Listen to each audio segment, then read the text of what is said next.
Finally ગાસ હું બહાર આવ્યો એટલે તડકો જો લાલ બમ થઈ ગયો હતો. હવારમાં ચાની બાકા ચીકી બોલાય. આ તો શનિવારની મુરહુટની મેલો આ તો ને હાલે. બસમાં લેર જોઈને મને નાવાનું ઘણું બધું મન છું. ડેરીમાં ટ્રાફિક જોઈને મને કોક થતું હતું. આ મારા હણા મોટા નિહાલ છે. આ ભણવી હારી નિહાલ છે. ભગવતી વિદ્યા મંદિર રસાણ મોટા. આ રહણા ગેટે શીતલા માતાનું મંદિર છે. અમારા બાઇક ને ત્રહ લાજી મેં કરોડ પેલું વગી પાણી પાઈ નો છું. ત્રહ ના લાગે એટલા માટે.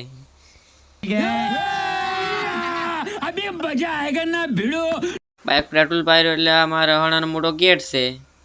और कोई गंदी सी लड़की देख के उससे शादी कर लूंगा. ઘડી વારમાં તમે આ અમારા મોટા વડલે કનુભાઈ દુકાન આવીને કનુભાઈ તો ઠેલિયામાં દૂધ ભરી રાહી. ए बाबा ये केला कितने का दिया? 20 रुपए दर्जन है, 20 रुपए. આમાં વિક્રમ કાકો બીડી પીવી રાહી. તમે જોવો कैसे कैसे लोग रहते हैं यार यहाँ पर.